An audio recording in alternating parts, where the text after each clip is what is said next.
Meus irmãos e minhas irmãs, a compreensão do Evangelho, ela deve ser feita no espírito cristão, no Espírito Santo.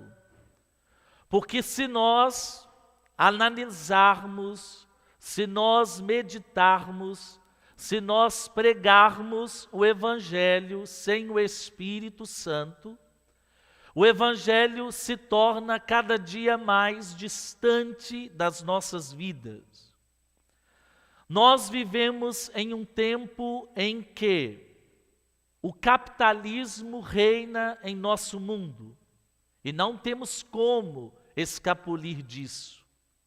Aonde nós vamos, onde nós moramos, os discursos que ouvimos, aquilo que buscamos, está de acordo com o meio em que vivemos.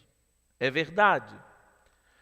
Mas a palavra de Cristo, ela ganha sentido quando nós, ao ouvi-la, percebemos que Jesus, ele vai muito além de apenas uma vida nesse mundo. Jesus, ele nos fala de realidades presentes aqui, mas nos fala também daquilo que nós devemos buscar como orientação final da nossa vida, que é a nossa salvação. Para a gente compreender esse evangelho de hoje, nós precisamos tomar o versículo 33 e dele partir para a nossa reflexão. Quando Jesus nos diz: irmãos, buscai em primeiro lugar o reino de Deus e sua justiça, e todas as outras coisas vos serão dadas por acréscimo. Percebem, irmãos e irmãs, que Jesus, ele não invalida a nossa vivência nesse mundo. A busca de ter as coisas, a busca de ter as necessidades nossas supridas. Mas Jesus nos diz que deve haver em nosso coração, em nossa postura de vida, algo que é maior do que a nossa própria vida, o reino de Deus, que deve ser buscado em primeiro lugar. Aqui Jesus, ele aplica a nós e a nossa vida, seja ela econômica ou social, o primeiro mandamento que nos diz: amai a Deus sobre todas as coisas. Se nós não tivermos em nossas vidas e em frente aos nossos olhos esse primeiro mandamento, nós sinceramente vamos dizer que Jesus é simplesmente um louco. Como é que eu não vou preocupar com a minha roupa? Como é que eu não vou preocupar com as contas que chegam na minha casa todos os dias? Como é que eu não vou me preocupar com a saúde? Como é que eu não vou preocupar com as coisas que acontecem no mundo? Mas Jesus está dizendo, nós devemos nos ocupar, em primeiro lugar, com o reino de Deus. As outras coisas, elas vêm por acréscimo, ou seja, elas não podem ter o primeiro lugar na nossa vida. Nós não podemos servir a Deus e ao dinheiro. Nós temos que escolher, eu sirvo a quem? A Deus? Eu preciso ser uma pessoa de Deus, que evidentemente vai se preocupar com dinheiro, vai se preocupar com dívidas, com contas. Mas quando eu coloco Deus em primeiro lugar, todas as coisas, elas serão como que acrescidas à minha vida. Ou seja, elas nunca vão tomar o lugar de Deus. O problema aqui não é nós termos uma vida social, uma vida econômica. O problema é buscar essas coisas em primeiro lugar, servir ao dinheiro. Tudo na nossa vida gira em torno do dinheiro. Então eu preciso mudar o centro da minha vida e colocar nele Deus. Porque o dinheiro, ele se consome por si mesmo. Olha o que Jesus diz: irmãos, você não pode servir a Deus e ao dinheiro, porque você sempre vai se preocupar, em primeiro lugar, com o dinheiro.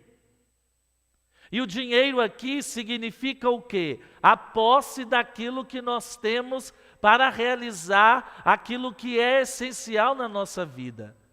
Comida é essencial, vestimenta é essencial. Mas se nós colocamos isso em primeiro lugar, Deus sai do centro e nós começamos a viver uma vida totalmente desconectada com aquilo que é função do dinheiro da nossa vida. O dinheiro foi feito para o homem, não o homem para o dinheiro. O dinheiro é apenas uma forma de nos relacionarmos com esse mundo, mas Deus é o princípio e o fundamento da nossa vida. Como compreender isso?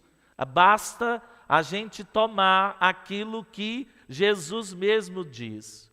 Quem é que se preocupa com o que vai comer, com o que vai beber, com o que vai vestir? Os pagãos preocupam com essas coisas. E nós sabemos quem são os pagãos. Aqueles que servem todos os tipos de deuses, mas não o Deus verdadeiro. O problema aqui não é se você tem ou não tem dinheiro, se você busca ou não busca dinheiro. O problema é colocar como centro das nossas vidas aquilo que é passageiro. Alguém já teve a experiência de colocar fogo numa nota de R$100? Alguém já teve essa experiência? Sim ou não? Claro que não, ninguém é louco, né? Quem é louco de botar fogo numa nota de R$100? Ninguém é louco.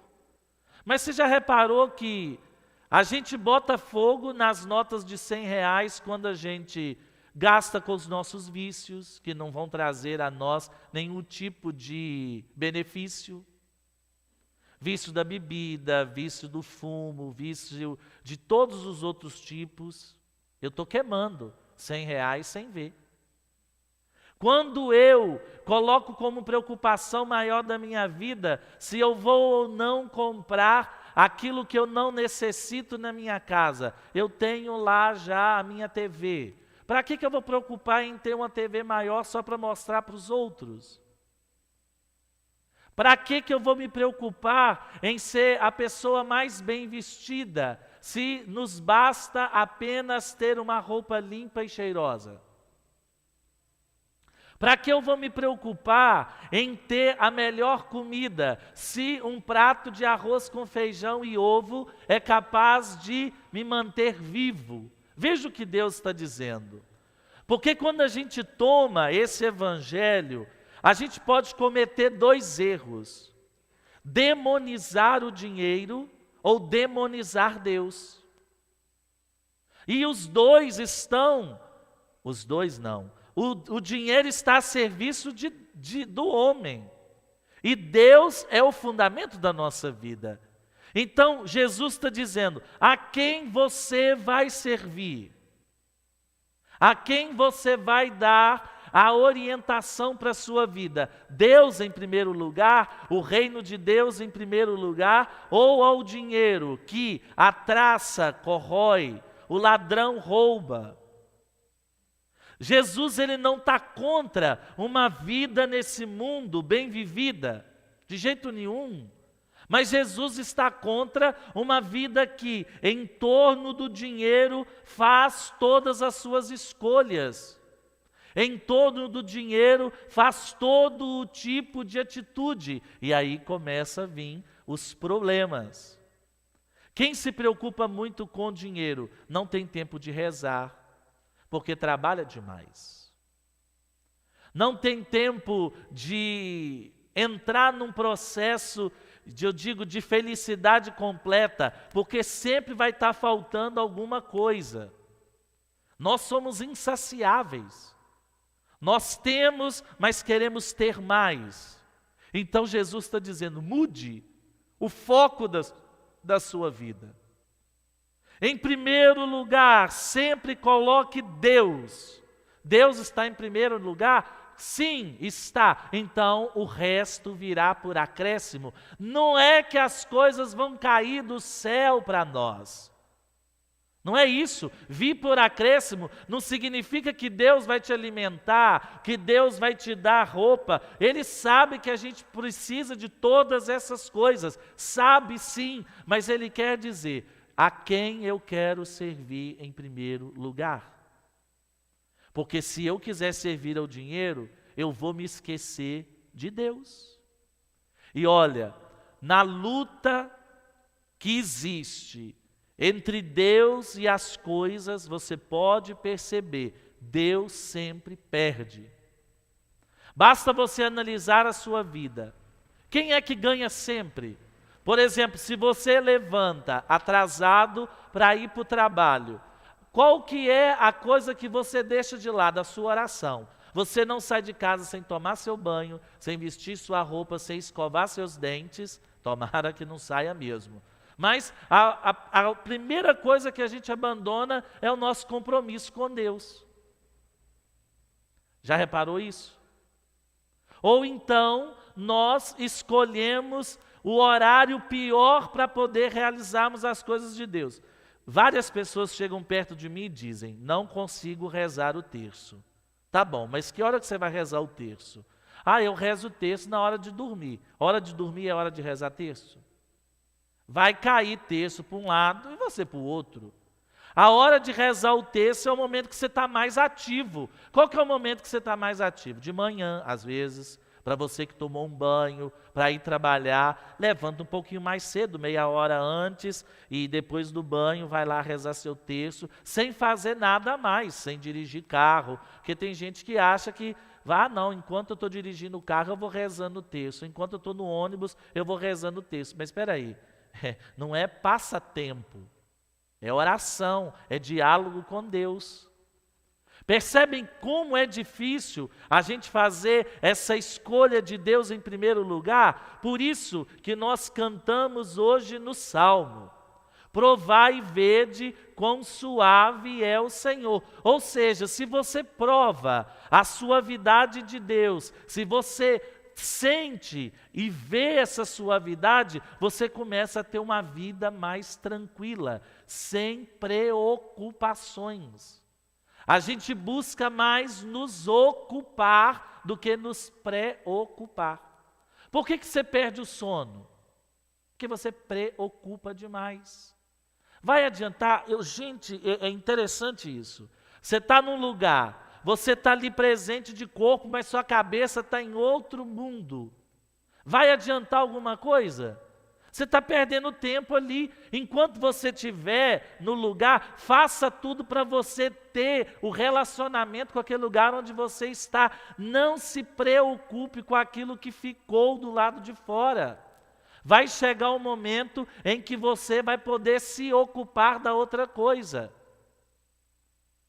É interessante, a gente perde o sono, a gente perde a nossa vida, a gente perde um monte de tempo porque passamos diversos momentos preocupados, nos ocupando antes de acontecer. Ah, e se acontecer isso? E se acontecer aquilo? E se? Você sabe que você pode morrer agora? Adiantou? Você está aqui na igreja, você deixou o seu marido em casa, a sua esposa em casa, o seu filho em casa. Interessa saber o que ele está fazendo? Interessa saber o que está para lá, se tem vasilha na sua pia, ou se tem algum trabalho que você precisa, se tem algum chuveiro que você precisa consertar, enquanto você está aqui dentro da igreja? Adianta você estar pensando lá fora. O que eu poderia estar fazendo lá fora agora? Gente diz: eu não consigo prestar atenção na missa. Claro, nunca. Porque está preocupado com aquilo que está fora desse lugar. Agora, se eu coloco todo o meu corpo, toda a minha mente, toda a minha percepção nesse lugar, eu começo a viver a celebração da Eucaristia na minha vida. Não se preocupe, se ocupe das coisas. Porque se você colocar em primeiro lugar o reino de Deus, as outras coisas todas virão por acréscimo. Ou seja, não serão fundamento da sua vida. O único fundamento da nossa vida é Deus. O dinheiro não vai ser fundamento da sua vida, porque o único fundamento da nossa vida é Deus. A preocupação nunca vai ser um empecilho para a sua vida, porque você vai se ocupar no momento certo daquele determinado problema, daquela determinada situação.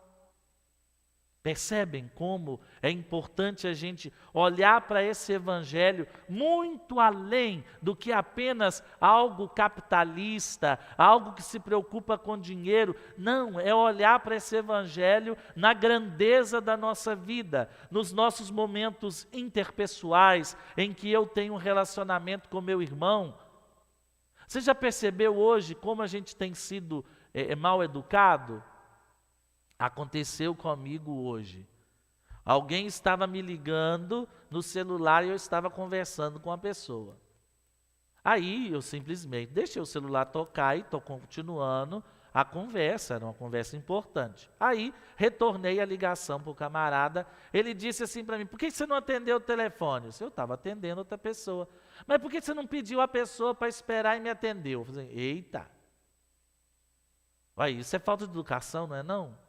Mas a preocupação, às vezes, na hora que eu sinto o celular tremer no bolso, pronto, aí eu já começo a ficar: quem será que está me ligando? Porque, está me ligando várias vezes. Olha, que ligue 80 vezes. Se você está fazendo uma coisa importante, termine aquilo para depois você ir passar para outra coisa. Porque se nós não assim vivermos, a gente não vai aproveitar a vida. E olha, eu vou dizer para vocês uma coisa.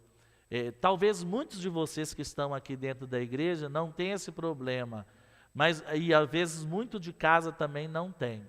Mas o nosso tempo está ficando corrido porque nós olhamos demais para aquilo que é virtual e esquecemos de viver o real. Basta você perceber quantas vezes você desbloqueia o seu celular no seu dia a dia. Você consegue ficar longe do celular algum momento? Fora do trabalho, porque muita gente usa o celular para o trabalho, aí é diferente. Mas você consegue, agora chegando em casa, você colocar o celular na mesinha, esquecer dele e conviver com a sua família? Ou você fica preocupado com quem está te mandando mensagem no WhatsApp ou com o status de quem está lá no WhatsApp? Isso é complicado demais, irmãos. Hoje, para nós, uma sociedade que está imersa no virtual e esquece de viver o real. O tempo virtual, ele voa. Basta a gente perceber, pegue um livro para ler e vai lendo aquele livro, como é que vai te cansando, te cansando, te cansando. Agora senta em frente a uma TV e começa a se entreter na TV. Passa 2 horas e você não dá conta. Mas se você começar a ajoelhar na igreja ou a rezar, 15 minutos parece uma eternidade. Sabe por quê? Quando eu me coloco em oração, eu estou por inteiro naquela oração. E estando por inteiro, eu me gasto inteiro em Deus, eu me gasto inteiro naquilo que eu estou realizando. Agora, quando eu estou de bobeira, eu estou apenas vendo, eu não estou apenas me entretendo, aí o tempo passa correndo. Uma missa demora 1 hora, e a gente fica assim, inquieto. Às vezes o banco não é tão confortável, mas eu me disponho a ficar num show. Por exemplo, quem vai no Rock in Rio vai ficar 10 horas em pé em frente a um palco. 10 horas em pé. Eu me recordo quando o Papa Bento XVI veio ao Brasil, estava marcado o texto para rezar às 3 horas da tarde, nós entramos na Basílica 8 horas da manhã. Eu não faço isso nunca mais na minha vida. Pode ser o Papa Bento, o Papa Francisco, até Nosso Senhor Jesus Cristo, se vier, eu não tenho coragem de ficar de 8 horas da manhã até 3 horas da tarde esperando um Papa. E mais, a gente saiu da igreja, era 9 da noite. Nós ficamos 13 horas para ver Papa. Pensa bem, que burrice. Era melhor ter ficado em casa, ter feito tudo, que eu via pela televisão. Olha como é que a gente é bobo. Às vezes, enquanto a gente está no diálogo com Deus, nós não conseguimos colocar os nossos problemas para Deus, mas no nosso WhatsApp nós conseguimos desabafar todos os dias, no nosso grupo familiar, mas eu não consigo me desabafar com Deus, mas consigo desabafar com até pessoas desconhecidas. Está vendo que hoje esse evangelho, ele precisa ser transformado não apenas em dinheiro. Vocês não podem servir a dois senhores. A internet, por exemplo. Pensa bem. Muitos de nós, mas a internet é coisa boa. É verdade, não estou dizendo que é ruim. Nada nesse mundo é ruim. Uma faca, ela não é ruim nem boa, depende da mão de quem ela vai ser usada. A internet não é mal nem má nem boa, mas depende de quem vai fazer o uso dela. Entendem, irmãos? Buscar primeiro o reino de Deus. Isso significa colocar toda a sua vida para girar em torno do reino.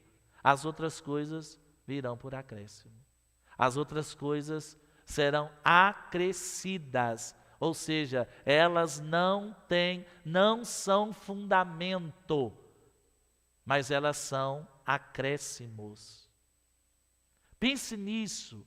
Esse evangelho de hoje é para nós uma tomada de decisão que eu e você precisamos fazer diante de Deus. E aí, não só diante de Deus, mas diante da nossa própria vida. Como eu quero viver? Como eu quero experimentar o mundo, como eu quero experimentar as coisas. E eu vou dizer para vocês, olha, a gente tem ficado, eu como padre, às vezes tenho que ficar muito tempo trabalhando, às vezes até à noite, porque mensagens de WhatsApp não param. É preciso de eu falar assim, agora celular, fica aqui e fica quietinho, porque eu não quero nem saber de você. Vou desligar você ou vou botar no silencioso. Amanhã, se alguém precisar falar comigo, fale. Amanhã tem mais 24 horas. Ou qualquer outro tipo de serviço que a gente tem. É bom a gente saber dessas coisas, porque senão a gente vai sendo enredado. Ou seja, o mundo enreda a gente, pesca a gente e a gente vai aos poucos perdendo esse contato com o real e vamos apenas vivendo uma vida virtual. Principalmente nesse tempo da pandemia em que nós estamos sendo obrigados a viver em constante isolamento, o nosso isolamento nem sempre é aquilo que deveria ser. Um momento de você pensar na sua vida, de você refazer seus planos, mas às vezes a gente perde tempo com um monte de coisas. Que Deus nos ajude, a mim e a vocês, a cumprir o que está escrito nesse evangelho. Não é fácil, hein? Para ninguém é fácil, mas não é impossível. Basta a gente saber se Jesus disse, é porque é possível para nós alcançarmos esse modo de vida. Com a nossa oração, façamos o nosso ofertório, pedindo a Deus que no pão e no vinho esteja também a nossa vida, as nossas escolhas, para que buscando Deus em primeiro lugar, sejamos acrescidos das outras necessidades.